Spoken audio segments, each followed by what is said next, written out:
ధన్యవాదాలు అధ్యక్ష.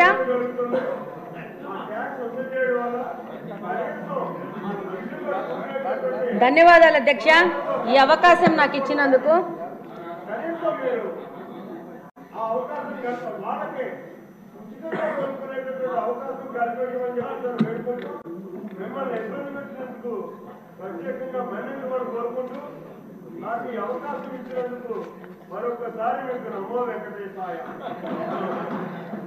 ధన్యవాదాలు అధ్యక్ష. ఈరోజు ఈ బడ్జెట్ సందర్భంగా ఈ అవకాశం ఇచ్చినందుకు. వెనుకబడిన ప్రాంతం రాయలసీమ ప్రాంతం, అది కడప నియోజకవర్గం నుంచి వచ్చాను. ఈరోజు కడప అంటే చారిత్రాత్మకంగా వెంకటేశ్వర స్వామి తొలి గడప కడప నుంచి వచ్చాను. విపరీతమైన మినరల్ రిసోర్సెస్ ఉన్న ప్రాంతం నుంచి వచ్చాను. కానీ మా నియోజకవర్గానికి మంచినీళ్ళు లేని పరిస్థితిలో మేము చాలా కొట్టుమిట్టాడుతూ ఉన్నాము. దాదాపు బ్రిటిషర్స్ కాలంలోనే మాకు ఎయిర్పోర్ట్ ఉంది, ఎయిర్ బేస్ ఉంది. అప్పుడే డెవలప్ అయిన కడప నియోజకవర్గానికి ఈ రోజు పరిస్థితి ఏంటంటే, మాధవి గారు ఇది బడ్జెట్ మీద డిస్కషన్ చెప్తాను అట్లే మీ సమస్యకి మళ్ళీ టైం దొరుకుతుంది. మీ నీటి సమస్యకి కొంచెం చెప్పండి. కొంచెం చెప్పండి అధ్యక్ష. ఈరోజు దాదాపు 164 స్క్వేర్ కిలోమీటర్స్ విస్తీర్ణం ఉన్న కడపలో దాదాపు ఈరోజు 5 లక్షల జనాభా ఉంది. 1971లో 23,000 జనాభా ఉన్న ప్రాంతము ఈరోజు 5 లక్షలుగా జనాభా తయారైంది. కానీ ఈరోజు బడ్జెట్లో కేటాయింపులు చాలా విభాగాలకు కేటాయించినారు. అందులో భాగంగా ఈరోజు మా ప్రాంతం నుంచి మాకున్న ప్రధాన సమస్యను ఈరోజు సభ దృష్టికి తీసుకురావాలని చెప్పి ఈరోజు మీకు అవకాశం అడగడం జరిగింది. అందులో భాగంగా ఈరోజు మాకు వాటర్ రిసోర్సెస్ గురించి చూస్తే 2 water resources, Penna river, Buggavanka almost అది ఫంక్షనింగ్లో లేదు. పెన్నా రిసోర్సెస్ వస్తే, పెన్నా రివర్కి వస్తే 2 గండి water works, Lingampally water works నుంచి మాకు నీళ్ళు వస్తున్నాయి.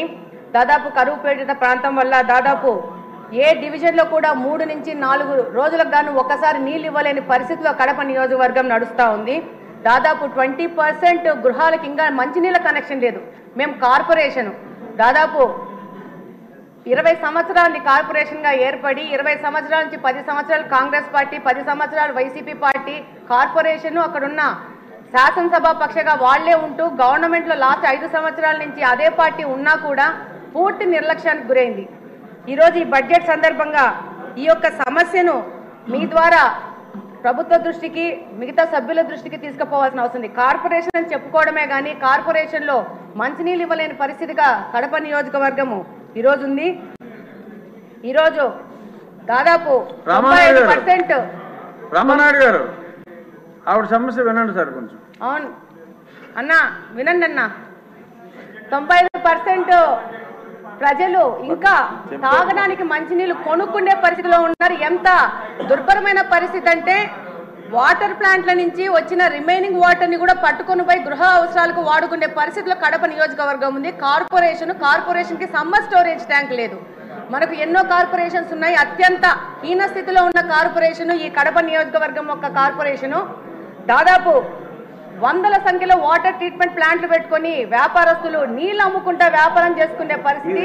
లాస్ట్ వైసీపీ గవర్నమెంట్లో వైసీపీ నాయకులు స్కూళ్ళని కూడా మూయించేసి దాంట్లో కూడా వాటర్ ప్లాంట్లు పెట్టుకొని నీళ్ళు అమ్ముకునే పరిస్థితులు కడప నియోజకవర్గం ఈరోజు నడుస్తూ ఉంది.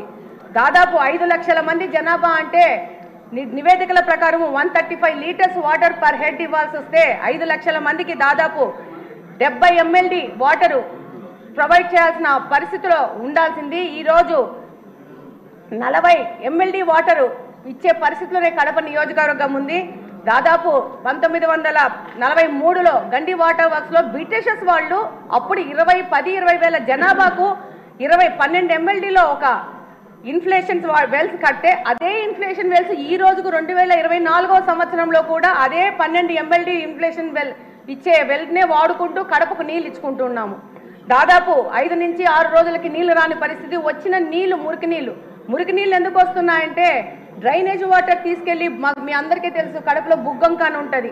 కడప నడి మధ్యలో వెళ్తూ ఉంటుంది. అందులోకి ఈ యొక్క డ్రైనేజ్ వాటర్ తీసుకెళ్లి అదే వాటరు పెన్నాలో కలిసి అదే వాటర్ మళ్ళీ పంపు చేసుకొని మళ్ళీ మా వినియోగంకు వాడుకోవాల్సిన పరిస్థితిలో ఉంది. ఒక ఎస్టీపీ లేదు, ప్లాంట్ కట్టలేని పరిస్థితిలో ఈ కార్పొరేషన్ ఉంది, నిధుల కొరత ఉంది. డెఫినెట్గా ఈ యొక్క పాత గవర్నమెంటు అంతకుముందు సోమశిల బ్యాక్ వాటర్స్ అనే ఒక పథకాన్ని ప్రకటించినారు కాంగ్రెస్ వాళ్ళ టైంలో, అది క్యాన్సిల్ అయిపోయింది. మళ్ళా తర్వాత మన తెలుగుదేశం ప్రభుత్వం ఉన్నప్పుడు 2018లో లింగంపల్లి మీద ఒక చెక్ డ్యామ్ కట్టాలని అప్పుడున్న ఇన్ఛార్జ్ శ్రీనివాస్ రెడ్డి గారు ప్రపోజల్ చేస్తే దానికి శాంక్షన్ చేశారు ఇరిగేషన్ మినిస్టర్ గారు. అది 19లో వైసీపీ గవర్నమెంట్ రాగానే దాన్ని కూడా క్యాన్సిల్ చేసిన పరిస్థితి ఏర్పడింది. ఆ తర్వాత 19 నుంచి 24వ సంవత్సరం వరకు వైసీపీ పార్టీ నుంచి గెలిచిన ఎమ్మెల్యేలందరూ రకరకాల ప్రాజెక్ట్స్ తీసుకొని వచ్చారు ప్రచారంలోకి. అందులో భాగంగా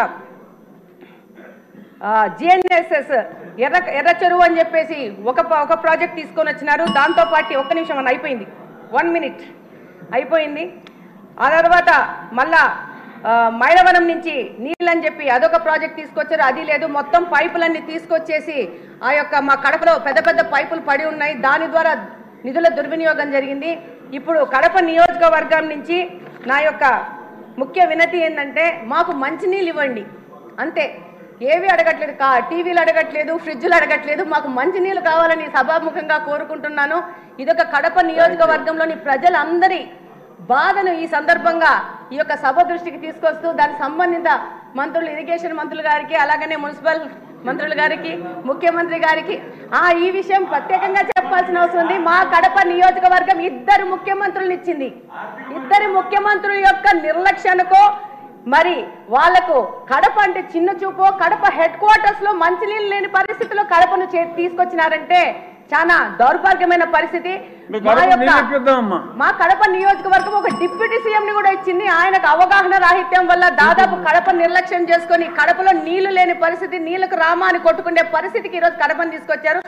డెఫినెట్ గా మంత్రులు గాని, ముఖ్యమంత్రి గాని, సంబంధిత మినిస్టర్లు గాని ఈ యొక్క విషయాన్ని పూర్తిగా మీరు 3 నిమిషాల్లో ముగించమ్మా. ఆదినారాయణ రెడ్డి గారి తర్వాత ఆయనకి ఇద్దాం అన్న. థ్యాంక్ యూ అన్నయ్య, అవకాశం ఇచ్చినందుకు. లేడీస్